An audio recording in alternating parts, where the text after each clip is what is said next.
छोटी बहू, अपने पास इतना कुछ होते हुए भी तुम गले में कुछ नहीं पहने हो। कुछ अपनी जेठानी से सीखो। देखो बड़ी बहू कैसे पहने रहती है। अरे ज्यादा कुछ नहीं तो कम से कम मंगलसूत्र तो डाल ही लिया करो। अगल बगल वाले क्या कहेंगे कि लगता है छोटी बहू को कुछ नहीं दिए हैं। बहुत अच्छा लगता है क्या ये सब दूसरों को दिखाना? वो सासू माँ, मुझे ये सब गहने पहनना पसंद नहीं है, लेकिन आप कह रही हो तो देखती हूँ। देखती नहीं हूँ, जाके चुपचाप पहन लो। तुम ये बताओ, मैंने तुम्हारी शादी में इतने सारे गहने क्यों चढ़ाए थे? रखने के लिए तो नहीं चढ़ाए थे ना? हाँ छोटी, सासू माँ बिल्कुल सही कह रही है। अच्छा नहीं लगता ना ऐसे खाली गला रखना। ज्यादा कुछ नहीं तो कम से कम एक चेन ही डाल लो। अच्छा ठीक है दीदी, मैं देखती हूँ। फिर देखती हूँ। लगता है छोटी बहू को एक बार की बात समझ में नहीं आती। और हाँ बड़ी बहू, तुम्हारे पास कोमल का फोन आया था क्या? नहीं सासू माँ, क्यों, क्या हुआ? सासू माँ, कोमल के समाचार तो ठीक है ना? अरे हाँ बहू, सब ठीक है। रात में ही मेरी उससे बात हुई है।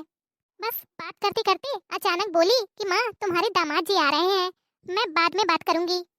कुछ बोलना चाहती थी लेकिन उससे पहले फोन ही कट हो गया। मैंने फोन लगाया तो अब स्विच ऑफ जा रहा है। बस इसी बात को लेकर मेरे दिमाग में टेंशन है। ऐसा कुछ नहीं होगा सासू माँ, वो नंदोई जी आ गए होंगे ना तो दीदी उनके साथ बिजी हो गई होंगी। अच्छा चलो कोई बात नहीं। बड़ी बहू, मेरे लिए एक कप चाय बना के दे जाओ। ठीक है सासू माँ। अरे मेरी बहू इतना मुंह फुलाकर क्यों बैठी हुई है? ये लो बहू, सास के हाथ का बना हुआ चाय पीकर देखो कैसा बना है। मेरा मन नहीं है पीने का। अरे बहू, इतना गुस्सा क्यों हो? मेरे बेटे की छोटी छोटी बातों को दिल पर मत लिया करो। उसकी तो आदत ही है, ऐसे बोलता रहता है। अगर उसकी बातों को दिल पर लेते रहेंगे ना तो हो गया काम। देखती हो ना माँ जी, आपके बेटे मुझे कैसे बोलते रहते हैं, मुझे बहुत बुरा लगता है। माँ, और बहू को सर पर चढ़ा लो तुम। अरे क्या बेटा, छोटी छोटी बातों पर तुम लोग चूहे बिल्ली की तरह लड़ते रहते हो। अरे माँ, ये कोई छोटी छोटी बातें नहीं है। आपको पता है ये क्या कहती है कि अपनी माँ से अलग रहो। अरे बेटा, अगर बोल रही है तो तू क्या सच में अलग रहने लगा? आपको जरा सा भी शर्म नहीं आती है? एक तो आप मेरी बात मान नहीं रहे हैं और ऊपर से खुलेआम अपनी माँ से कह रहे हैं। अपने आप को ऊपर दिखाने की कोशिश कर रहे हैं और मुझे नीचे दिखाने की कोशिश कर रहे हैं। देख रही हो ना माँ, मैं तुमसे बात नहीं कर रहा, मैं अपनी माँ से बात कर रहा हूँ। और ये क्या तरीका है मुझसे बात करने का? अरे बेटा शांत हो जा। माँ, मैं कैसे शांत हो जाऊँ?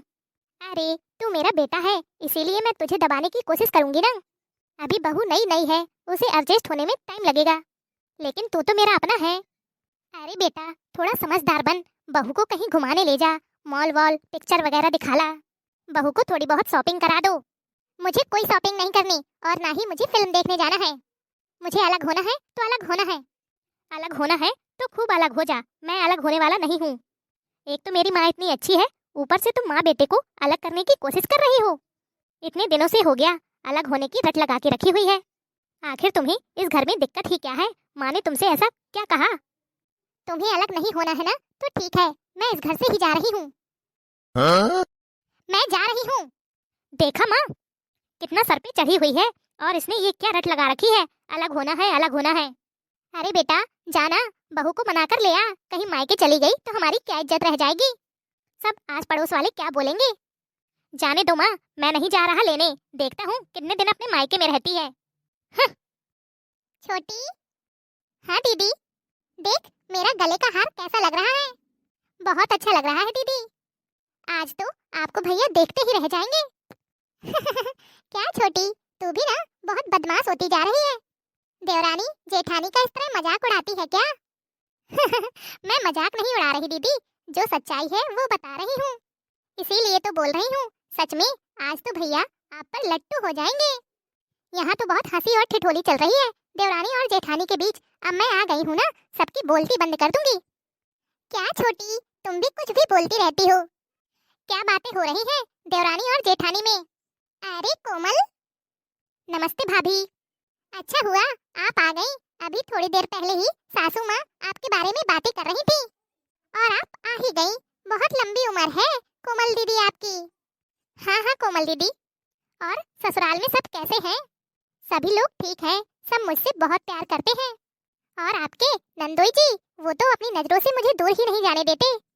वो तो बड़ी मुश्किल से आज उन्होंने मुझे यहाँ पर आने दिया, और वो भी अपनी गाड़ी से यहाँ छोड़कर गए हैं। अरे कोमल, नंदोई जी को अपने साथ घर में लेकर आती ना, चाय नाश्ता कर लेते वो। हाँ, आपने तो उन्हें बाहर से ही भेज दिया। बिल्कुल लैला मजनू है दोनों। और क्या भाभी, वैसे भी हमारी शादी को कौन सा ज्यादा दिन हुए हैं। आपकी जैसी शादी थोड़ा है जो तुरंत फुस हो जाए। क्या? आपका ये प्यार कुछ ही समय के लिए है, थोड़ी दिनों बाद ये प्यार का भूत उतर जाएगा। जो अभी लैला लग रही है ना, वही बाद में गले में डली हुई नागिन लगेगी। आपके कहने का मतलब क्या है? अरे कोमल दीदी, मैं तो बस इतना कहना चाहती हूँ कि कुछ समय के बाद ये सब नॉर्मल हो जाएगा। हाँ हाँ कोमल, जैसे जैसे समय बीतेगा ना, वैसे ही पति लोगों का प्यार कम होता जाता है। ऐसा तो मुझे भी लगता था भाभी, लेकिन मेरे पति बिल्कुल भी वैसे नहीं है। मुझे तो कुछ काम भी नहीं करने देते हैं, वो सारे काम खुद ही कर लेते हैं। अरे वाह, ये तो बहुत अच्छा है। मैं तो कहती हूँ हमेशा ही आप लोगों का प्यार ऐसे बना रहे। हाँ कोमल दीदी, बुरा तो मुझे बस आप लोगों के लिए लगता है कि भैया लोगों ने कभी आपका सपोर्ट नहीं किया, हमेशा माँ के पल्लू में ही बंधे रह गए। क्या कोमल, आते ही तुम किन बातों में लग गई? चलो चाय नाश्ता कराती हूँ। और वैसे भी सासू माँ आपका ही इंतजार कर रही थी। हम लोग खाना बनाकर अभी आते हैं। ठीक है भाभी, मैं माँ से मिलने जा रही हूँ। चलो छोटी, कोमल का कोई फेवरेट खाना बना लेते हैं। नेहा, मेरी फाइल कहाँ पर रख दी है? फाइल जहाँ पर आप रखते हो वहीं पर होगी, मुझसे क्यों पूछ रहे हो? मैंने तुमसे कितने बार बोला है कि मेरे ऑफिस का बैग मत छुआ करो, उसकी साफ सफाई मत किया करो, लेकिन तुम हो कि मानती नहीं हो। मुझे ऑफिस जाने के लिए देर हो रही है। देखिए, मैंने कुछ भी इधर उधर नहीं किया है, वहीं कहीं रखी होगी, देख लीजिए अच्छे से। मैंने सब जगह देख लिया है। मेरी फाइल मुझे किसी भी हालत में चाहिए। अगर नहीं मिली ना तो फिर तुम समझ लेना। भाभी, ये भैया आपके साथ किस तरह का बर्ताव करके गए हैं? भला कोई भी पति अपनी पत्नी से इस तरह से बात करेगा? एक तो आप उनकी सारी चीजें संभाल संभाल कर रखती हो, ऊपर से वही आपको सुनाकर चले गए। भाभी, जब मुझे इतना बुरा लग रहा है तो फिर आपको कितना बुरा लग रहा होगा। अरे कोमल दीदी, आपके भैया दिन भर ऑफिस में काम करते हैं ना, इसलिए उनका थोड़ा सा स्वभाव चिड़चिड़ा हो गया है। देखो भाभी, जो गलत है तो गलत है। अगर वो दिन भर ऑफिस में काम करते हैं तो आप भी तो दिन भर घर में काम करती हो। आप कौन सा घर में दिन भर आराम करती हो? कोमल दीदी, बात तो आप बिल्कुल सही कह रही हो। इस मामले में मैं तो बहुत लकी हूँ भाभी। मेरे पति ऑफिस जाने से पहले मेरी हेल्प करवा देते हैं, और ऑफिस से आने के बाद भी मेरी हेल्प कराते हैं। सच में कोमल दीदी, नंदोई जी तो बहुत ही अच्छे हैं। हाँ भाभी, आप सच में बहुत भोली हो। कोई भी पति इतना अच्छा नहीं होता है, उसे अपने हिसाब से ढालना पड़ता है। आपके कहने का मतलब क्या है कोमल दीदी? अरे भाभी, मेरे कहने का मतलब है कि भैया आपको जितना सुनाते हैं और आप सुनती रहती हो। आप सुनना बंद कीजिए ना। क्या जरूरी है उनकी हाँ में हाँ मिलाना? थोड़ा बहुत कभी मना करना भी सीखिए। अरे भैया, आप ऑफिस से आ गए? हाँ कोमल। क्या हुआ भैया, आप उदास क्यों हो? अरे कुछ नहीं कोमल, बस ऐसे ही ऑफिस में कुछ काम ज्यादा था। ऑफिस में काम ज्यादा था या फिर कोई बात हो गई भाभी से? अरे नहीं नहीं। क्या भैया, अब आप मुझसे बातें छिपाने लगे हो? क्या मुझे नहीं पता कि आप में और भाभी में क्या चल रहा है? मुझे सब पता है। सच बताऊं तो आपने भाभी को कुछ ज्यादा ही सर पर चढ़ाकर रखा हुआ है, तभी वो सर पर नाच रही है। अरे कोमल, ऐसा तुम क्यों बोल रही हो? तुम्हारी भाभी ने ऐसा क्या कर दिया? दरअसल भैया, मुझे लगता है कि जैसे आप लोगों ने हमेशा मुझे लाड़ और प्यार में रखा हुआ है, वैसे ही आप लोग भाभी को भी रखें। ऐसा चाहती है वो। अब भैया, पत्नी कितनी भी प्यारी हो, बहन और पत्नी में अंतर तो होता ही है। कुल मिलाकर भाभी चाहती है कि आप उनके पल्लू में बंध कर रहिए। अब ऐसा थोड़ा होता है भैया। हाँ, ये बात तो तुम बिल्कुल सही कह रही हो कोमल। तुम्हारी भाभी अब बात बात पर टोका टाकी करती है, पहले तो ऐसा बिल्कुल भी नहीं करती थी। अब आप ही देखो ना भैया, क्या मैंने कभी अपने पति से ऊंचे शब्द में बात की है? कभी उनको रोक टोक लगाई है? उनकी बहन भी तो आकर मायके में रहती है, आज तक मैंने कभी कुछ बोला? कभी भी नहीं भैया। सुनिए ना, मुझे आपसे कुछ बात करनी थी। हाँ बोलो। वो दरअसल आज हम लोग मार्केट जाने के लिए सोच रहे हैं, आप क्या हमारे साथ में चलेंगे? क्यों, अब घर का खाना पसंद नहीं आ रहा क्या, जो होटल का खाना खाने का मन कर रहा है? या फिर घर में खाना बनाने से बचना चाहती हो? आप इतना गुस्सा क्यों हो रहे हैं? मैंने तो बस यही बोला आपसे। तुम बोल रही हो या मेरे ऊपर हुक्म जमाने की कोशिश कर रही हो? ये आप कैसी बातें कर रहे हैं? क्या देवर जी, कोई पति भला अपनी पत्नी से इस तरह से बात करता है? देवर जी, क्या आपको ऐसा लगता है कि छोटी ने आप पर हुक्म चलाया? अगर चला भी दिया तो आखिरकार वो आपकी पत्नी है। अरे बीना, मैंने तुम ऐसा ये क्या क्या बोल बोल दिया रही हो देवर छोटे जी से? जो आपको इतना बुरा लग रहा है? सब कुछ बोलकर भी कहती हो कि मैंने कुछ नहीं बोला। अब आपको मुझसे लड़ाई करनी है क्या? आप दोनों लोग बिना बात के लड़ रहे हैं। वाह कोमल वाह, क्या हुआ माँ? मैंने क्या किया जो आप ऐसे बोल रही हो? तू अपना घर तो बसा नहीं पाई और यहाँ चली आई मायके अपने भाई भाभी का घर उजाड़ने। तुझे क्या लगता है जो तू अपने ससुराल में कांड करके आई है और तूने हम लोगों को बताया नहीं तो पता नहीं चलेगा? इतने दिनों तक तुमने अंधेरे में हम सबको रखा। अभी थोड़ी देर पहले दामाद जी से मेरी बात हुई। उन्होंने सब मुझे सच सच बता दिया कि तुम उनकी माँ को कितना परेशान करती हो। माँ बेटे को अलग करने में तुली हुई हो। तरह तरह की नौटंकी करके आई हो अपने ससुराल में। तेरी सास तुझे अपने हाथों पर रखती है और तू वहाँ पर ड्रामे पे ड्रामे करती है। अपनी सास की इज्जत नहीं की। वहाँ पर तुम्हारी सास बीमार है और तुम यहाँ मजे से रह रही हो। और इतना ही नहीं, बातों बातों में तुम अपने भाई भाभी को लड़वाना चाहती हो। अब तुम लोग ही देख लो, अपनी बहन की बातों में आकर आपस में झगड़ रहे थे।